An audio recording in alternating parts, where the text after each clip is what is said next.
Krisna. Halo Ibu, tadi putus Nah, ya Bu? Saya iya keputus. kita. Oke, akhirnya kita bisa live ya Oke, bareng ya. oke Kita boleh Ibu. ulang dari awal. Maaf Ibu.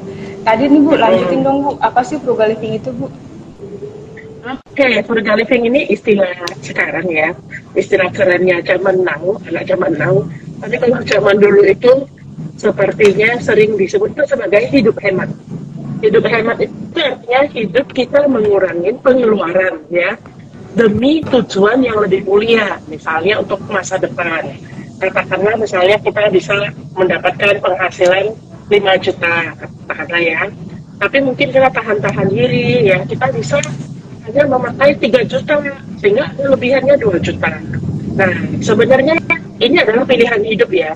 Misalnya nih, dengan mungkin penghasilan kita 5 juta, kita ini bisa nih mungkin makan enak setiap hari gitu ya, setiap hari makan di restoran, kita bisa nih ya menghabiskan uang kita pas-pasan gitu ya, tapi dengan kenyataan kita ingin ada lebihannya, maka kita tahan diri, misalnya kita bisa naik Grab 50.000 ke kantor, tapi kita memilih nih contohnya naik Transjakarta cuma 3.500 ya, berarti kan ada solusinya ya.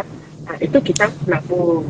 Dengan kita melakukan kegiatan yang lebih hemat, pastinya kita jadi punya sisa uang ya untuk kita investasikan. Nah, inilah asal mulanya sekarang itu disebut frugal living. Zaman dahulu kala orang tua kita sebut itu hemat. Soalnya sahabat Mira Bahasa Aset sekarang ya, keren sahabatnya ya. semua yang join ya. Bahasa sekarang itu keren ya. Disebutnya sebagai frugal living gitu ya. Dulu Padahal sebutnya sama-sama hemat ya Bu hemat, ya. hemat. Benar. Nah, karena memang dasarnya ya kita itu pengen belanja, kita tuh pengen katakan menikmati hidup. Tapi kalau kita seperti itu, nanti ada sisa nggak uang kita? Ya kan? Nah, kita harus mulai memikirkan masa depan. Nah, supaya apa? Supaya kita punya modal untuk investasi. Kalau kita terus-terusan setiap ada uang habisin, setiap ada uang kita ikutin keinginan, nanti kita nggak ada sisa loh. Nah, kenapa itu kita harus frugal living? Agar bisa ada kelebihannya untuk ditabung. Itu awal mulanya, Krisna. Itu sebabnya semua orang tuh harusnya bisa hidup hemat ya.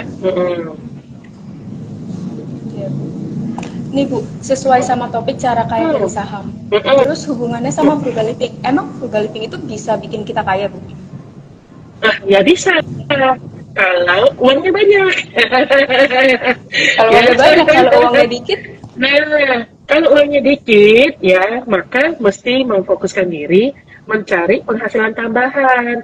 Kita katakanlah ya, misalnya nih ya, misalnya kita saat ini tahu nih, semua orang di Jakarta tuh rata-rata UMP-nya katakanlah 5 juta. Kalau kita hemat nih, sehemat-hematnya ya, sehemat-hematnya 5 juta. Kita kan gajinya cuma 5 juta ya. Jadi kalau mau hemat, nanti sampai nggak makan, nggak minum, nggak pakai-pakai uangnya. Seberapa yang bisa kita hemat? Coba kuis buat calon orang kaya. Kalau gaji kita 5 juta, sampai nggak makan, nggak minum, kalau gajinya cuma 5 juta, bisa hemat berapa? Ayo Ibu Krisna. Ya 5 juta. tapi buat makan Ngerti buat nggak minumnya, maksudnya? ngerti Nah, ngerti Bu. bisa, tapi mati. Bisa. Bisa. Anak sekarang saya ngomong gitu kan? Bisa. Tapi mati. Jadi, kalau frugal living aja bisa bikin kaya nggak? Tergantung. Kalau duitnya banyak, iya. Kalau masih sedikit, masih pas-pasan, misalnya gajinya 5 juta nih, mungkin kasih orang tua 1 juta, buat transportasi 1 juta, buat kos-kosan 2 juta, buat makan 1 juta, apalagi yang di price gitu ya. Maka, frugal living itu cuma sebenarnya ya, baru 50% jalan. Baru 50% jalan ya. Setengahnya lagi itu mesti nambah penghasilan. Nah, caranya gimana? Bisa cari kerjaan tambahan, yang tadi bisa kurangin gitu ya. Misalnya kalau kosnya 2 juta, coba kita cari kosnya 1 juta, supaya ada 1 juta bisa sisa. Kalau kita sering makan di luar, bisa habis 200.000, coba nih kita cari tempat makan yang lebih murah, jadi cuma 20.000. Nah, awal-awalnya seperti itu dulu, sambil kita cari kerjaan yang lebih baik ya, mungkin kita fokus dulu investasi kepala gitu ya. Investasi kepala dulu supaya ada lebihannya. Ada nanti keahlian kita itu, kalau keahlian kita makin banyak ya, kitanya jadi nanti bisa penghasilan kita tambah banyak, gaji 5 juta bisa kita tingkatkan nih pelan-pelan jadi 6 juta, jadi 8 juta, jadi 10 juta. Dan saat kalau nanti gaji kita naik, apakah gaya hidup kita boleh naik? Nah, ini pertanyaan penting nih. Kalau waktu gaji kita naik, gaya hidup itu jangan naik dulu, biar fokus nih. Fokus bangun pohon aset, Ibu Kristen. Tapi biasanya Bu, kalau gajinya misal 5 juta nih, oke, let's say 500 lah bisa disimpan. Tapi kalau gajinya naik, teorinya sih harusnya disimpannya lebih banyak ya Bu ya. Betul sekali. Tapi pada makanya itu sangat penting. Pada kenyataannya lupa nih. Sekarang gini aja deh. Iya, waktu kita SD semua orang belajar ya, hemat pangkal kaya, betul? Setelah kerja nih, dapat duit nih, begitu gajian nih, yang kalau begitu ada uang dipegang, yang pertama dipikirkan itu apa? Nah, coba hati-hati nih sama pikiran kita nih. Begitu kita punya uang, umumnya orang akan berpikir apa? Belik. Nah, belik ini ganti baju baru, ganti handphone baru. Misalnya saya punya handphone satu lagi ya. Ini handphone saya yang lama nih, sampai retak nih. Nah, masih saya simpen ya. Nah, jadi ini kesannya seolah normal. Kesannya di dunia luas ini, kalau begitu ada uang, yang dipikirkannya mungkin ganti kacamata, ganti baju, ganti handphone, sehingga yang tadi gajinya naik, ya habis juga. Nanti kalau gajinya tambah naik lagi, yang dipikirkannya lagi mungkin ganti motor, cicil mobil. Nanti kalau gajinya naik lagi, mungkin dipikirkannya lagi beli rumah. Nah, kalau terus begitu, kapan ada sisanya? Kapan ada tabungannya? Nah, ini sangat penting. Jadi waktu awal-awal ya harus melatih frugal living. Ada yang bertanya nih, Bu, uang saya sedikit. Kalau frugal living aja teori seperti kata Krishna, apa frugal living aja bisa bikin kaya? Kalau uangnya dikit sudah pasti tidak akan kaya.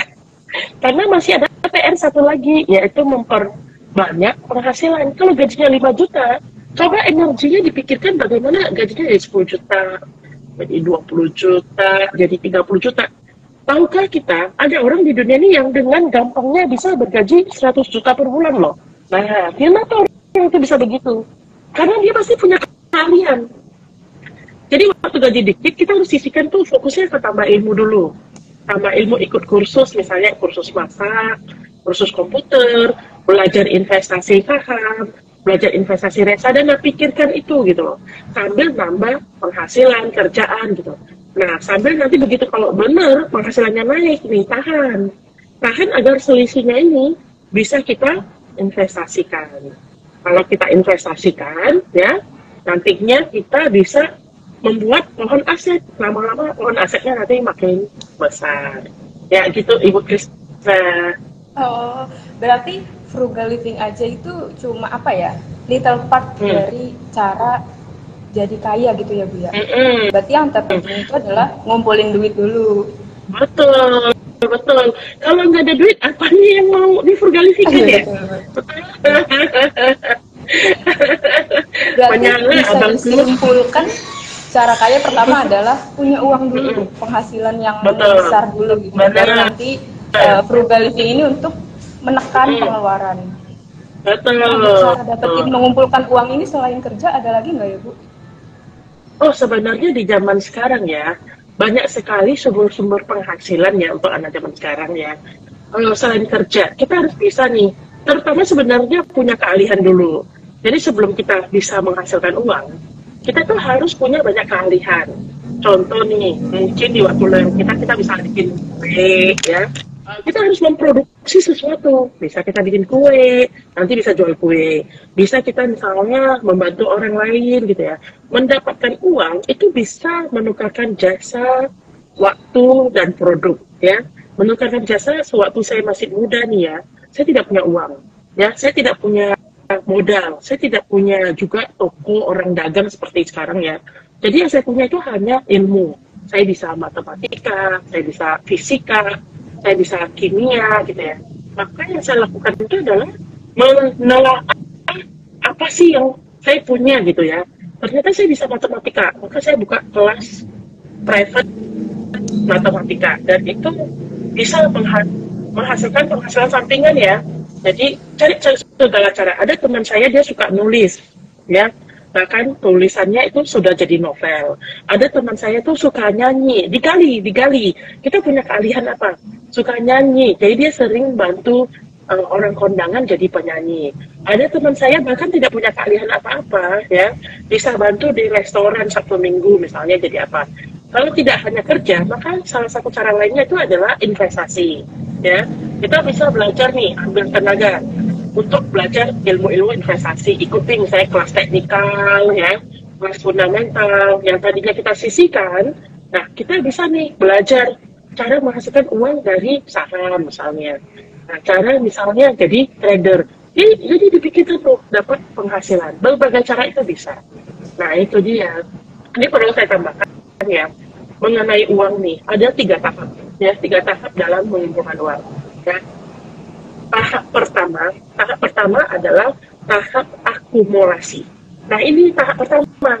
Sebelum kita mikirin membesarkan pohon aset, kita mikirin dulu cara mengumpulkan uang.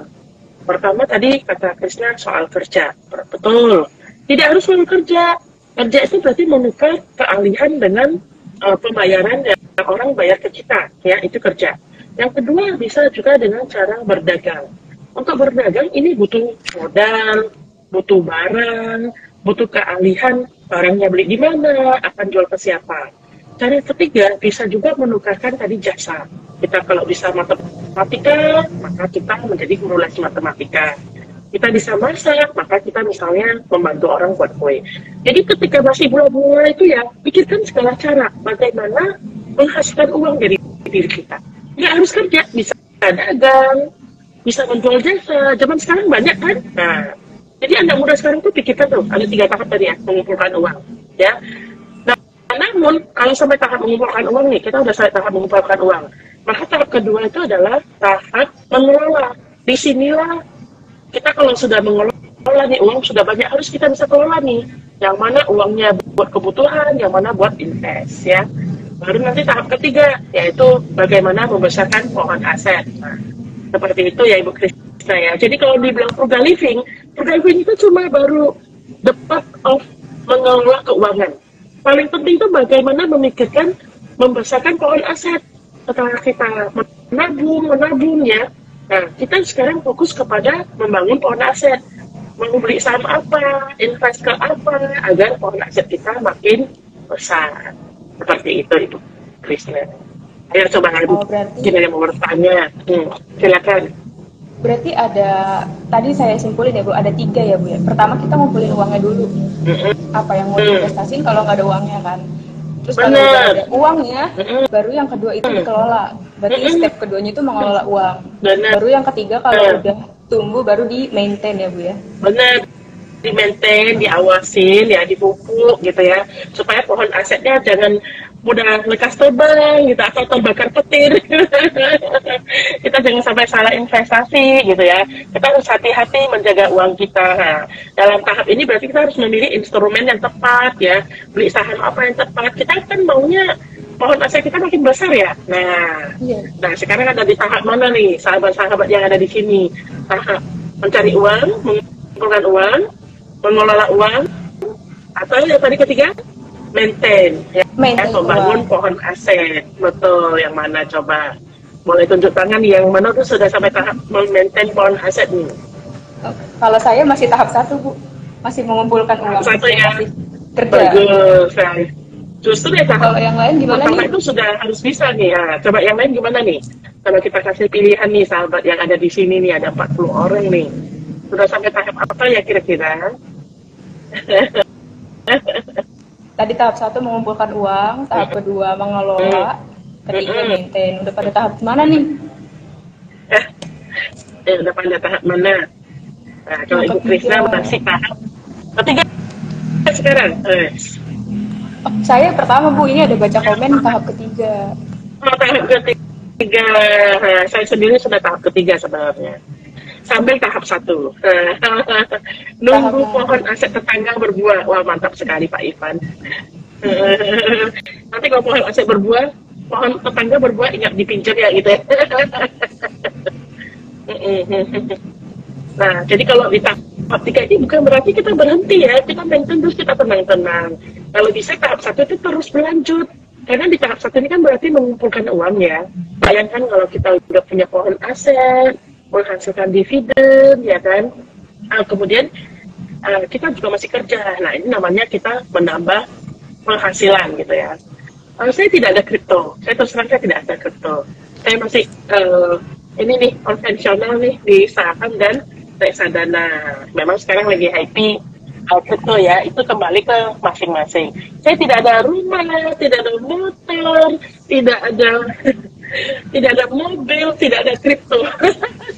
Saya hanya punya saham, reksadana dan pohon aset. Saya kan nonton podcast itu ya, ada highlightnya dividen 3 digit. Sudah ada dividen 3 digit, kenapa tidak memilih beli mobil, beli rumah, dan beli aset-aset lain gitu? Kenapa tuh? Nah, bagi saya nih ya, sejujurnya bagi saya mobil bukan aset. Nah, mobil bukan aset, itu sebabnya gitu ya. Itu sebabnya saya tidak beli mobil. Kenapa? Bagi saya mobil adalah alat transportasi ya. Untuk di Jakarta, kalau kita di Jakarta itu ya, mobil itu bisa dari Grab, taksi, busway, ada banyak ya. Kalau bawa sendiri itu macet. Dan bagi saya kalau kita beli mobil nih 200 juta, 300 juta beli mobil ya, lebih penting tuh uangnya diinvestasikan. Nah, itu sebabnya kenapa saya nggak beli mobil. Karena bagi saya mobil itu depresiasi ya. Jadi kita mesti paham dulu pengertian pohon aset. Apa itu artinya pohon aset? Coba, Sahabat Mira Aset bisa jawab. Kalau pengertian pohon aset itu artinya sebuah wujud aset yang bisa menghasilkan cuan, bisa membuat nilainya itu makin banyak gitu ya, bisa membuat Sahabat Mira Aset itu makin kaya gitu ya. Itu misalnya kita punya uang 1 juta, yang kita pikirkan itu adalah bagaimana 1 juta ini menjadi 1.100.000 misalnya. Nah, beli barang apa nih? Kalau kita beli barang apa nih 1 juta, kita bisa tukar uangnya, barangnya menjadi bernilai lebih tinggi. Contoh nih, kalau saya beli baju nih 1 juta, apakah baju ini bisa dijual lagi menjadi 1,1 juta? Saya tanya nih, bisa nggak? Nah, Nggak bisa. setelah saya uang kalau jadi barang, apakah barang tersebut akan kembali jadi uang? Belum tentu ya. Nah, tapi kalau misalnya 1 juta saya belikan reksadana, nah itu ada kemungkinan uangnya naik. Saya belikan saham, uangnya akan jadi naik. Tapi kalau saya beli mobil 200 juta ya, maka uang 200 juta akan berubah jadi mobil. Nanti kalau saya pingin mobil kembali jadi 200 juta, bisa nggak? Enggak. Umumnya mobil kalau udah keluar dari showroom, harganya naik atau turun? Turun, terdepresiasi ya nilainya. Yes. Nah, mobil disebut aset kalau saya pakai ini buat naik, buat menjadi driver Grab, disewakan pada orang, nah itu boleh. Tapi kalau mobil untuk dipakai sendiri, itu menurut saya itu depresiasi. Jadi dividen 3 digit nih, saya bisa beli mobil, guys. Tapi saya tidak beli mobil, karena saya memilih uangnya untuk diinvestasikan lagi. Seperti itu, Ibu Krisna. Ibu tadi bilang investasi itu ada di saham dan reksadana ya, Bu? Kenapa harus saham, Bu? Nah, bagi saya itu saham sangat liquid ya. Banyak bingung ya, benar-benar. Bagi saya saham itu liquid ya. Yang pertama ya. Nih, kalau kita beli barang nih, katakanlah kita beli gelas misalnya ya. Ini barang nih. Nah, kalau kita beli barang, berarti barang itu akan dibawa kemana-mana. Dan itu bagi saya itu berat. Nah, tapi kalau kita beli saham ya, saham itu sangat simpel. Bisa disimpan di handphone. Disimpan di handphone ya, jadi kita cukup login user ID, masuk PIN-nya. Kita misalnya beli saham 1 lot BBRI, kita bisa kemanapun. Dan sahamnya tetap ada di handphone ya. Nah, ini sangat fleksibel bagi saya ya, dibandingkan investasi barang gitu. Kalau investasi itu fleksibel, peluang cuannya juga tinggi gitu ya. Nah, di saham itu ada peluang cuan capital gain, ada peluang cuan dividen. Nah, sebenarnya paling simpel itu karena saham itu fleksibel ya. Coba kalau kita punya barang-barang fisik lainnya, maka tentu kita harus pikirkan nih biaya jaganya misalnya. Kita beli apa nih yang kita anggap investasi? Kita harus simpan loh. Nah, makanya ya Bu Krisna ya, dibandingkan barang-barang lain, saham itu lebih liquid, fleksibel ya. Kemudian kita bisa tentukan harga berapa kita mau jual. Nah, kita harus belajar nih bid offer gitu ya, harga berapa untuk dijual gitu. Sedangkan katakanlah kalau kita beli baju nih, terus kita mau jual lagi, kepada siapa? Nah, di bursa saham itu marketnya jelas ya, Senin sampai Jumat jam 9 sampai jam 4.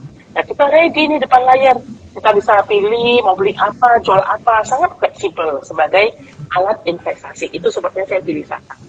Dan di saham ada bisa untuk capital gain dan dividen. Nah, ini bagus nih pertanyaannya. Kalau HP-nya kena hacker, bermasalah nggak Bu saham kita? Nah, kan kita tadi logiknya pakai user ID dan password. Kalau handphone di hacker, ya kita ganti handphone dong. Pastinya kita harus ingat user ID, password, dan PIN gitu ya. Nah, ini banyak pertanyaan nih Ibu Krisna. Ini mau dijawab satu-satu atau gimana nih Bu? Boleh saya jawab semua. Ibu invest emas saat ini ada saya yang tanya. Nggak ada. Saya ulang nih, motor nggak ada, emas nggak ada, properti nggak ada, lagi mobil nggak ada. Saya full saham dan reksadana. Obligasi ada dikit. Jawab ya. Ada yang tanya lagi nih Bu. Bu Linda, mana bagus kita invest di reksadana atau saham bagi pemula? Kasih solusi dong. Antara reksadana atau saham nih Bu? Atau Keduanya boleh. Keduanya. Karena gini, saham itu adalah aset yang fluktuatif naik turun. Saya perlu bilang dulu ya, disclaimer gitu ya. Nah, kalau reksadana itu cenderung lebih stable ya, lebih pelan gitu ya. Nah, ini tergantung lagi hubungan uang ya dan investasi, itu tergantung emosional kita. Kalau emosional kita sudah stabil, kita kuat nih lihat naik turun saham, kita cocok investasi saham. Tapi kalau kita masih takut nih habis beli saham turun dikit, waduh takut nih, mungkin kita lebih cocok investasi di reksadana. Nah, tapi lebih baik lagi kalau kita punya alokasi aset. Mungkin kalau kita punya 10 juta ya, kita bisa nih 8 juta invest di saham, 2 juta invest di reksadana. Kita bisa atur porsinya sesuai yang kita inginkan. Ya, Bu Krisna ya, jadi bagi yang mau pilih mungkin tidak punya pengalaman atau apa gitu ya, mau pilih full reksadana boleh, bagi yang mau pilih full saham boleh. Untuk pemula mungkin kita bisa belajar 50% dulu, nanti makin nyaman ya kita bisa menentukan porsi mana yang lebih banyak, karena ini kembali lagi ke kenyamanan masing-masing setiap orang Ibu Krisna. Berarti tadi menjawab ya tadi siapa ini? Antara saham atau reksadana bisa salah satu atau bisa keduanya, tergantung kebutuhan atau kenyamanan masing-masing. Terus ada lagi nih Bu yang nanya nih Bu. Boleh dividen? Dividen atau capital gain Bu? Keduanya lah. Kalau bisa dua ngapain satu? Iya benar, ini keduanya. Nah ini kenapa banyak tanya begini ya? Capital gain saya suka, dividen gain juga saya senang gitu ya. Namun suka, keduanya saya suka. Namun saya tidak mengkondisikan diri kayak fokus capital gain gitu ya 100% atau fokus dividen gain enggak. Untuk ini buat ilmu buat teman-teman ya. Untuk capital gain berarti kan kita ngarep saham itu naik ya, baru kita dapat untung ya. Nah, perlu saya disclaimer on kan ya, setiap kali kita beli saham, kita harus paham setelah kita beli saham, harganya itu bisa naik atau turun sesuai kondisi. Nah, ketika kita tahu bahwasanya harga saham itu bisa naik dan turun, maka itulah kalau dia naik jadi capital gain. Nah, kalau turun, kalau kita tidak jual, semuanya itu masih floating loss gitu ya. Nah, masih floating loss lah, belum dijual. Tapi tidak semua orang sanggup menghadapi penurunan saham. Nah, sedangkan untuk dividen itu adalah sesuatu yang sudah fix pasti akan kita dapatin sesuai jumlah lot yang kita punya ketika hari cum.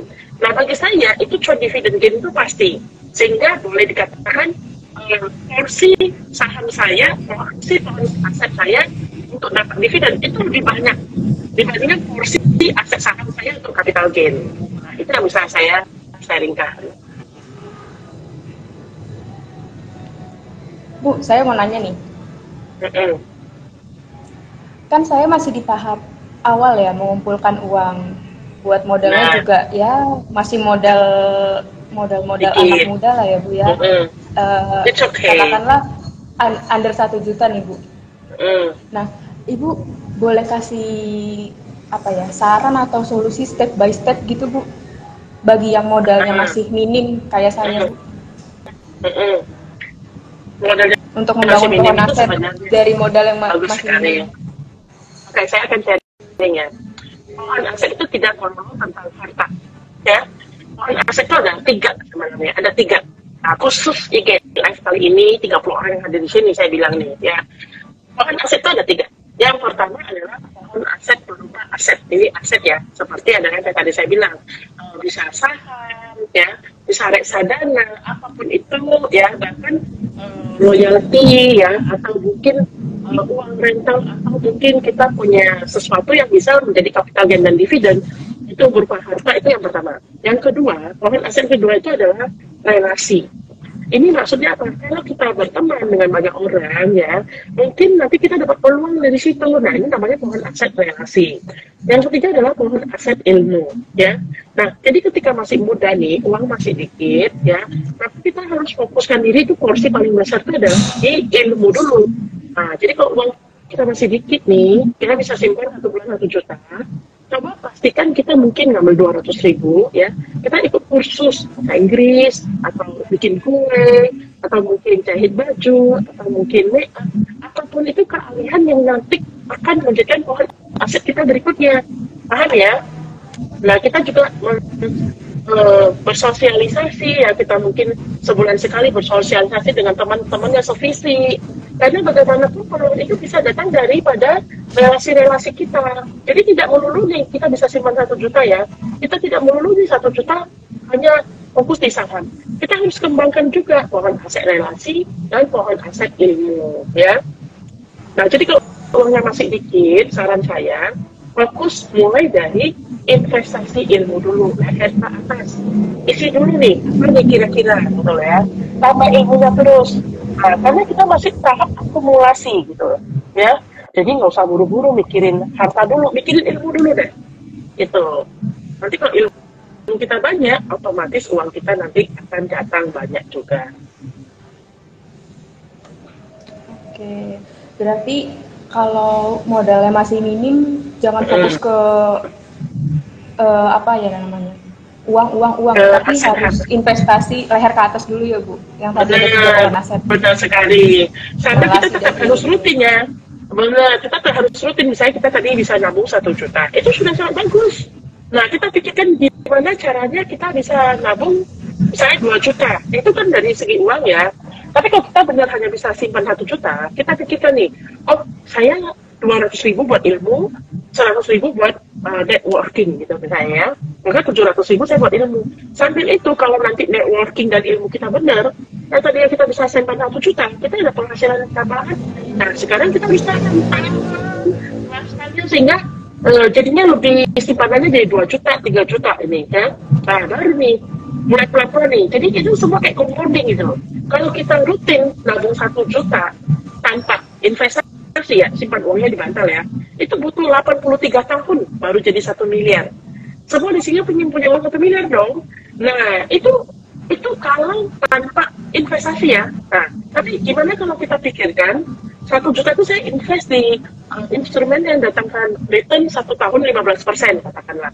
Tidak usah 83 tahun, 18 tahun saja, maka uang kita jadi 1 miliar. Kalau kita rutin ya, sebulan 1 juta dan setahun bisa yang growth-nya 15%. Nah, tapi bagaimana kalau kita perbesar penghasilan kita? Nah, kita dapat ilmu, perbesar penghasilan. Jadi sebulan 5 juta, katakanlah ya. Kalau sebulan 5 juta, mungkin kita lebih cepat lagi. Udah tinggal berapa tahun, mungkin 8 tahun kita udah jadi 1 miliar. Seperti itu gitu. Jadi buat orang yang masih merasa uangnya sedikit, coba fokus tambah keahlian gitu. Supaya penghasilannya nanti makin banyak. Ya, pertanyaan Ibu Kristen. Bu, kan kalau sesuai teori sepertinya mudah ya Bu ya, pohon aset dari saham dan reksadana, Benar. relasi, perbanyak ilmu. Nah, selama Ibu menanam pohon aset dari benih sampai sebesar sekarang ini ada tantangan nggak Bu? Pasti ada lah ya. Oh, luar biasa. Tantangan sebenarnya adalah sabar. Melewati waktu itu kayak lama sekali ya. Waktu saya umur 20-an gitu ya. Waktu saya hemat gitu ya. Saya merasa kapan ya pohon aset saya besar gitu ya.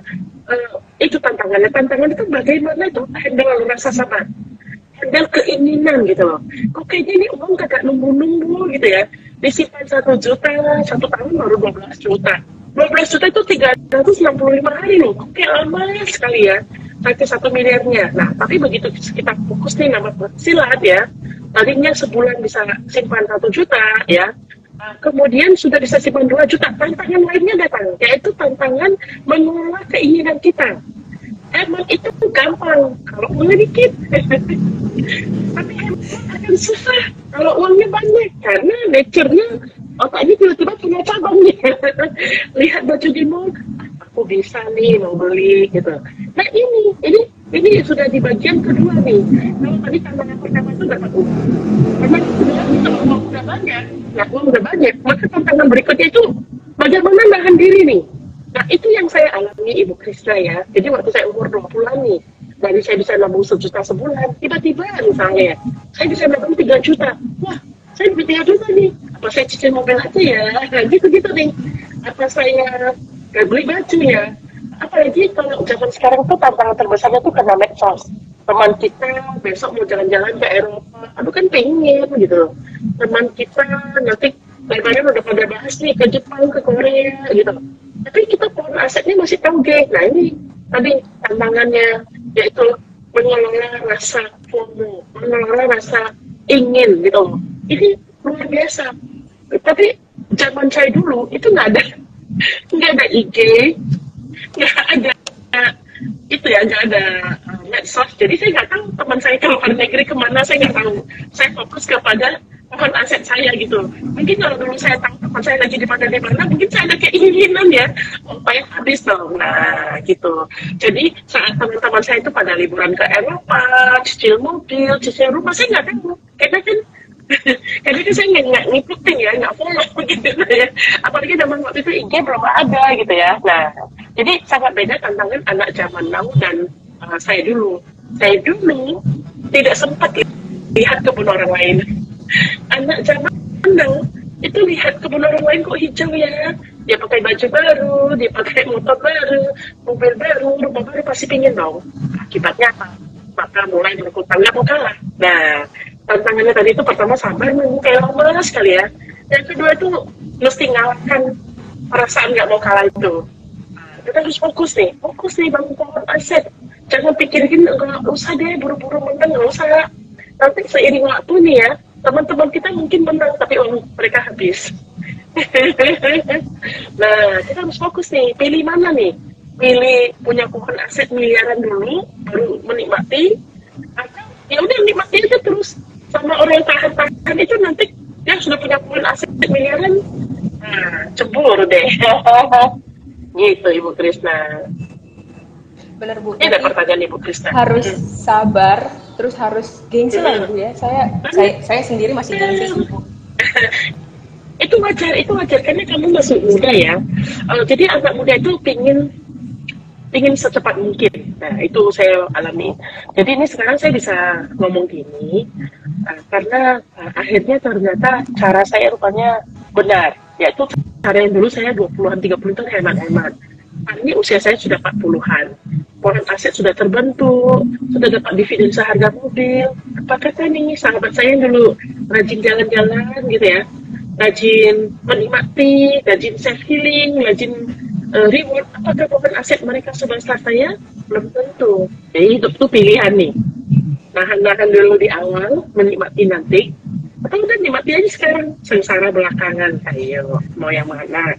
Atau sendirilah ya, menyala. Abangku. Berarti harus ngurangin self reward ya Bu ya? Self reward itu boleh, Boleh. Ya, tapi ingat, save reward-nya dari hasil cuan, bukan hasil kerja. Boleh. Ya, jangan sampai kayak menyakiti diri sendiri, pengen save reward gitu ya. Boleh, tapi fokuslah pohon aset dulu ya. Pohon aset sehingga nanti ada hasil cuannya. Nah, coba ada mau bertanya nih. Apa nih? Candu investasi sama saya juga. Nah, tadi ada reksadana tunggu turun atau tambah terus. Sejujurnya di mana-mana orang sedang diskon ya. Tapi kadang diskon tuh nggak datang-datang. Jadi ada bagian yang saya terus beli secara teratur juga. Kalau pas turun ya saya beli lebih banyak. Bu, ada pertanyaan nih Bu. Mohon maaf sebelumnya saya pemula yang buta bisnis saham. Apa benar awal harus deposit dana yang cukup besar? Benar nggak Bu? Kalau harus awal-awal harus deposit dana yang besar? Kata besar ini relatif ya. Saya tanya dulu nih. Atau M itu besar nggak? Banyak nggak Bu Krista? Nah, jadi kata besar kecil ini tergantung. Ada orang sehari penghasilannya 10 juta, maka dia akan bilang 10 juta itu kecil. Ada orang penghasilannya sebulan baru 1 juta, maka dia bilang 10 juta itu besar. Ya, jadi kalau ditanya apakah injekan awalnya besar atau kecil, saat ini injekan awal di Mira Asset itu 10 juta. Besar atau kecil itu tergantung, ya. Tergantung kalau uang kita sudah banyak ya itu malah dikit. Kalau uang kita masih belum sampai 10 juta mungkin 1 juta. Nah, Mira Asset nih ada program-program bagus nih. Ya kalau misalnya uangnya belum sampai 1 juta nanti Bu Krishna bisa bikin programnya ya teman-teman yang mau. Ini suaranya dari saya atau gimana ya? Dari saya Bu, saya lagi di luar Bu. Oke. Suaranya dari sini. Masuk ya? Masuk. Dari mana? Oke, masuk ya. Linda trading saham atau invest saham aja atau trading? Keduanya ada. Ada trading, ada invest. Saya suka capital gain, juga saya suka dividen. Bu, ada pertanyaan lagi nih Bu. Bu Linda, ada webinar private untuk orang-orang yang serius mau belajar untuk jadi kaya dari saham nggak? Ada webinar Bu katanya, ada nggak Bu? Oh ya, ada dong, ada. Nanti Bu Krishna bisa buat pendaftaran ya, bagi yang mau bisa PM Krishna dulu. Oke, katanya ada guys. Nah, bagi yang mau ikut webinar private yang speakernya Bu Linda bisa isi link Bitly yang aku kirim ya. Bisa. Tapi mungkin bisa dibikin di feed ya. Nanti kita ada ini nih, boleh diketik nih ya. Nanti kalau bagi yang mau butuh boleh. Yang mau butuh dibantu step by step gitu ya, ada materinya kita atur sampai mengerti nih langkah-langkah untuk membangun pohon aset gitu ya, mulai dari dasar-dasarnya bisa dibantu oleh Ibu Krishna ya. Mungkin ini nggak bisa diklik linknya ya, tapi nanti teman-teman yang minat ikut webinar private sama Bu Linda bisa klik link video story. Ya, Bisa, ada bisa. saya dari saham, ada Bisa. di bio aku kok. Bisa. Ada pertanyaan lagi nggak ini ya? Nah, yuk ada pertanyaan lagi. Kita jadi buat yang mungkin mau belajar lebih dalam ya, nanti bisa dibantu oleh Bu Krishna. Bu, ada pertanyaan nih Bu. Nah, boleh. Bu Linda start menabung pohon aset sejak tahun berapa? Nah, ini Dari kapan Bu nabung bagus. pohon aset? Sejak saya bisa menghasilkan uang. Nah, ini pertanyaan terakhir ya, ini luar biasa nih. Sejak kapan? Kita semua mulai membangun pohon aset itu sebenarnya sejak menghasilkan uang. Ya, namun saya mengalami guys, seperti semua orang waktu pertama mengalami gajian, apa yang kita lakukan? Jajan, makan, coba restoran baru, ya, coba makanan baru. Nah, contoh awal-awal itu kayak ingin merasakan, menikmati gitu ya.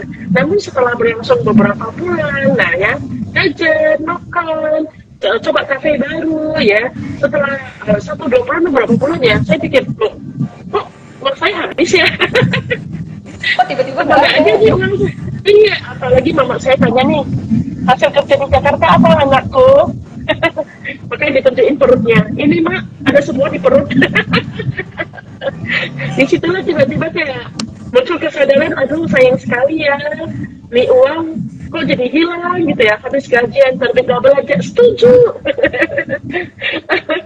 Hampir semua orang itu begitu dan itu normal ya. Namun nanti tiba-tiba ada kesadaran nih, uang saya kemana aja gitu ya, mulai takut nih. Wah, kok tiap gajian kok PC, PC itu kayak dari nunggu gajian lagi nih. Misalnya gajian tanggal 1 nih ya, tanggal 28 bahkan udah habis katanya. Tanggal 29, 30 makan Indomie. Nah, mulai nih saya merenung nih. Mulai dari situ tuh mulai belajar yang namanya budgeting. Nah, mulai nih, wah ini nggak bisa nih gini aja nih. Nah, ini tips dari Warren Buffett ya.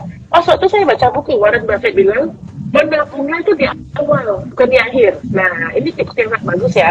Jadi begitu gaji 5 juta masuk nih ya, begitu gaji 5 juta masuk, waktu itu sebelum saya menabung tuh saya hitung dulu nih. Waktu itu saya di Jakarta saya kos ya. Saya kos, kemudian pertama saya kirim dulu buat orang tua. Saya hitung dulu, ya. Kemudian saya kirim orang tua, saya hitung makan itu hanya makan sesuai kebutuhan. Nah, misalnya waktu itu ya sarapan saya pilih sarapan nasi uduk 10.000, siang di warteg 25.000, ya. Malam makan di mana 25.000, uang makan nih saya batasi nih satu hari 50.000, 60.000. Saya mulai bikin budgeting nih, beli sabun berapa. Oh ternyata saya sebenarnya cukup nih kalau sebulan 3 juta. Jadi waktu gaji saya 5 juta nih, saya bisa nabung loh. Saya bisa nabung 2 juta, bukan 500.000, saya bisa nabung 2 juta. Di situ lah saya ikut pesan Warren Buffett nih, begitu gajian 5 juta ya, 2 jutanya saya simpan dulu. Nah, jadi sisa 3 juta ini ya udah saya pakai, itu sudah saya budgeting. Nah, 2 juta ini waktu itu saya punya tabungan 2 jenis. Satu ada ATM-nya, satu nggak ada ATM-nya. Kenapa coba Krisna ada tabungan ATM non ATM? Biar nggak bisa diambil Bu. Nggak tahu supaya mau narik. Iya benar. Jadi saya sengaja simpan di tabungan yang nggak ada ATM-nya waktu saya belum kenal saham ya. Dan memang cara ini sangat efektif gitu. Itu sekitar tahun 2000 awal lah ya. Berarti udah 20 tahun nih. Nah, dengan saya menabung sebulan misalnya 2 juta gitu ya. Ternyata pas waktu 1 tahun nih saya baru buka, tiba-tiba udah 20 juta. Oh bisa ya. Nah, saya fokus nih mulainya dari situ. Jadi, untuk generasi muda nih kalau mau nabung itu di awal. Sisanya itulah yang berhak kita pakai gitu ya. Nah, itu salah satu tipsnya gitu. Jadi kalau dibilang menabung dari kapan? Dari sejak bisa kerja, begitu dapat uang, jajan boleh. Tadi kan Krisna nanya, boleh save reward nggak? Boleh, tapi sudah di-budgeting gitu loh. Nah, jadi kalau gaji 5 juta, masih single, hitung-hitung dulu. Tinggal orang tua berarti nggak bayar kos. Makan bawa dari orang tua berarti bisa, bahkan ada sahabat Mira, saya bilang ke saya nih DM, saya gaji 5 juta, saya pakai malah lebih hemat dari ibu loh, saya pakai 2 juta, bagus. Coba nanti uangnya 36 juta tiba-tiba nih 50 juta. Nah, kita nih buka akun Mira Aset 10 juta ya, saham gitu ya, tiba-tiba itu dapat ratusan juta. Saat itu tahan dirinya berubah nih. Kalau di jalan nih lihat mobil gitu ya, tinggal bilang nih, ini gue bisa beli nih, ini gue bisa beli cash nih, gue bisa beli cash, tapi saya memilih tanam pohon aset. Terus satu pohon asetnya dapat dividen 3 dikit nih, ya udah pakai dikit buat jalan-jalan ke luar negeri, tanam lagi pohon aset. Lama-lama kita tuh kayak senyum terus ya, lihat pohon aset kok makin besar. Nah, inilah hasil yang tadi tahan-tahan diri itu, Ibu Krisna. Nah, seru ya. Mungkin teman-teman ada yang masih bingung nih, pohon aset 3 digit, dividen 3 digit apa gitu. Nah, teman-teman bisa lihat di YouTube-nya Mirai Aset. Di situ Bu Linda spill portofolio, tapi di blur ya Bu ya. Kalau yang kepo bisa ke YouTube-nya Mirai Aset. Ada saya itu posting nih dividennya apa aja, ayo coba cari videonya. Nama saham apa aja dimiliki ya, pasti ketemu tuh. Judul video kalau nggak salah cara kaya raya dari saham. Nah, udah di spill, udah ada saham apa saja. Ini ada yang nanya lagi Bu. Bu Kak Ci, kalau ASI turun lagi apa mau nambah muatan? Wah, ini udah masuk ke rekom ini ya Bu ya. Ini udah masuk ke rekom. Buka akun dulu ini Bu. Dijawab dulu atau buka akun dulu nih? lebih baik buka akun dulu.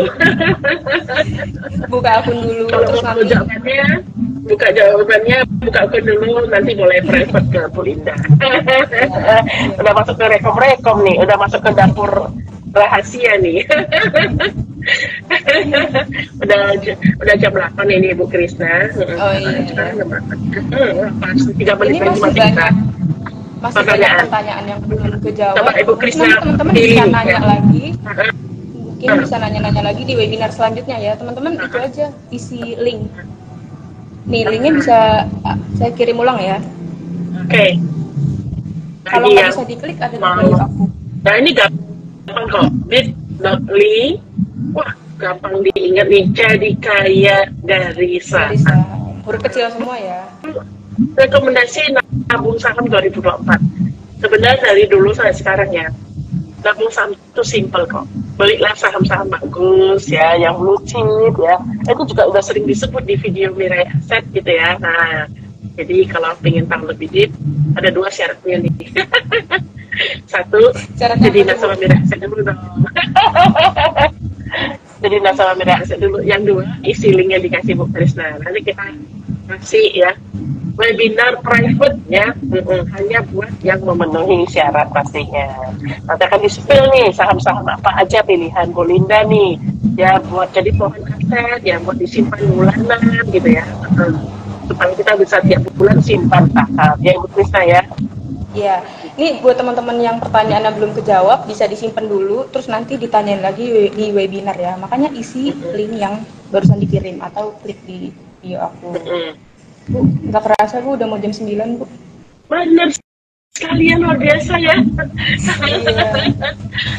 Oke deh, kalau boleh saya simpulin nih Bu, cara kaya dari saham ada 3 stepnya. Kumpulin uang dulu, kelola uang, baru maintain. Nah yang bisa dikutip dari mengumpulkan uang itu adalah kerja. Terus bisa tukar skill jadi uang. Terus yang mengelola uang itu bisa investasi saham di Mirai Aset. Gitu ya Bu ya? Benar sekali. Mau beli saham apa, jadi nasabah Mirai Aset dulu. Yang terakhir nih Bu, sebelum menutup IG Live kita, boleh dong Bu kasih wejangan atau closing statement Bu, terutama buat saya nih atau buat teman-teman yang masih muda yang nonton live inilah, boleh dikasih wejangannya Bu? Nah ini sebenarnya gampang ya, jadilah superhero. Jadi superhero itu gimana? Tentu suka dong ya, tentu suka dong sama Superman ya, sama Wonder Woman ya, sama X-Men, mereka superhero ya. Nah, namun sayangnya kita manusia biasa. Ada satu slide di film Batman yang saya paling sukai, paling favorit. Ketika si anak munanya itu tanya Batman, what is your superpower? Nah, dan dijawab Batman oleh Batman, what is your superpower? Batman menjawabnya dengan I am rich. Nah, jadi kekayaan adalah power. Kekayaan adalah power. Jadilah superhero.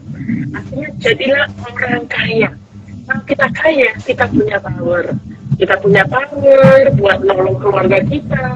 Kita punya power membantu orang lebih banyak. Kita punya power menjadi lebih manfaat bagi orang lain. Jadi pesan terakhir buat anak-anak generasi muda, daripada simple healing-healingnya, saya reward ya, jadilah superhero bagi keluarganya. Jadilah kaya raya sehingga bermanfaat bagi semua orang. Itu pesan terakhirnya. I am rich. You are rich, guys. Ayo guys, kita rich bareng-bareng. I am rich. Oke Ibu. Berarti pesannya jadi kaya, bermanfaat bagi keluarga, bagi orang lain ya Bu ya. Benar Gimana sekali. cara jadi kaya? Investasi saham. Benar sekali. Semangat, semangat. Oke Bu, nggak kerasa udah jam 9:02 nih Bu, udah malam. Ya. Terima kasih. Terima kasih banyak dan ya, selamat buat istirahat. Terima kasih buat teman-teman yang udah join. Yang mau masih ada pertanyaan bisa isi link ya. Nanti kita ada webinar private. Mudah foya-foya. Tua kaya mati masuk surga. Oke. Terima makasih buat teman-teman semua. Makasih Bu Lini buat Makasih. waktunya. Sama-sama. Bye-bye. Bye-bye. Makasih ya guys. Makasih guys. Menyala kakakku.